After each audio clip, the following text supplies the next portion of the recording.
Tere jälle! Kahjuks pean tõdema, et e-sigarettide kohta levib päris palju valeinformatsiooni. Ja siin videos tahangi võtta 5 enim levinud müüti ning anda nendele oma hinnangu. Alustame!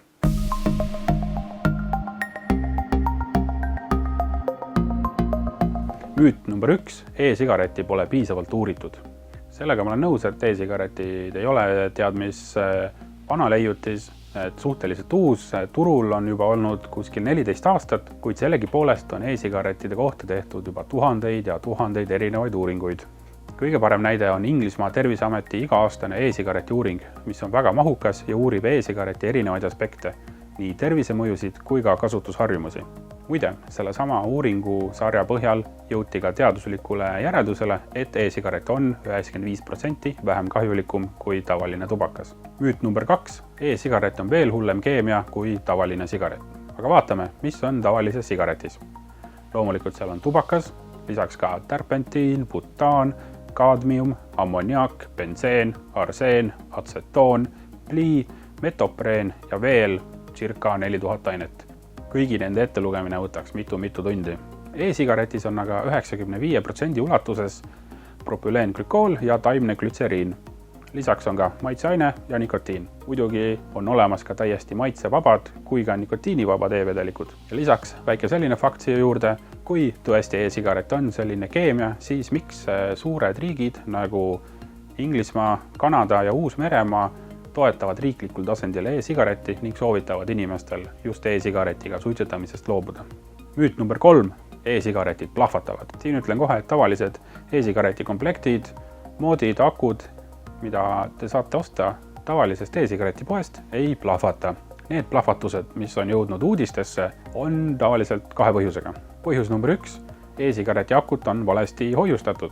Ehk siis ilma igasuguse kaitseta on pandud aku taskusse, kus on ka võtmed ja mündid ja võib-olla muud metallist esemed. Need lähevad aku otstesse, tekib lühis ja aku plahvatabki. Kui akut aga panna silikon ümbrisesse või kasutada plastikkarpi, siis on igasugune oht välistatud.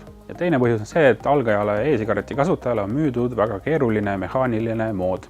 Kutsutakse ka mehmoodiks. Mehaanilised moodid on sisuliselt lihtsalt ümbris akule.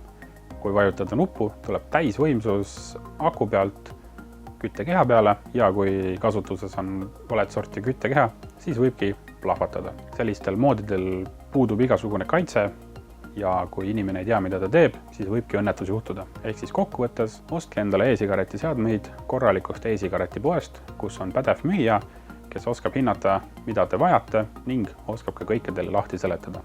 Müüt number 4. E-sigareti aur on teistele kahjulik. Ei ole.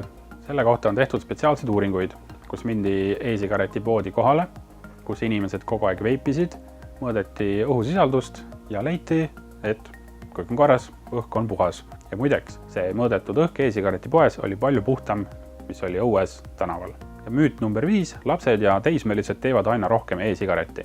Ka see on täiesti vale. Esiteks jällegi on tehtud mitmeid uuringuid, kus on seda küsitletud ja on alati välja tulnud, et e-sigareti kasutamine alaealiste seas ei ole tõusnud, see on pigem languses, samamoodi ka suitsetamine. Teiseks, need alaealised, kes isegi proovivad e-sigareti, on niikuinii hingelt veidi sellised mässajad. Kui ei oleks e-sigareti, siis nad lihtsalt prooviks tavalist suitsu. See on ju lihtsalt paljude loomuses. Kui miski on keelatud ainult täiskasvanutele, siis loomulikult tahaks ju proovida.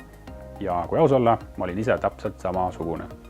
Need olid siis 5 müüti, mis mulle väga eriti ei meeldi. Sellepärast tahtsingi selle video teha ja asjast veits täpsemalt rääkida. Ning kui sul on endal mingisugune müüt või mingi valeinformatsioon, mida sa oled kuulnud või mida inimesed tänaval räägivad, kes e-sigaretist väga midagi ei tea, pane kommentaaridesse kirja. Vaatame, äkki saame uue portsu kokku ja teeme uue video sellest. Seniks aga, kui sa ei ole veel meie kanali tellija ehk subscriber, siis kliki kindlasti sinna lingile, hakka meie tellijaks, subscriberiks, näed alati esimesena meie videosid. Seniks aga näeme jälle järgmine kord. Tšau!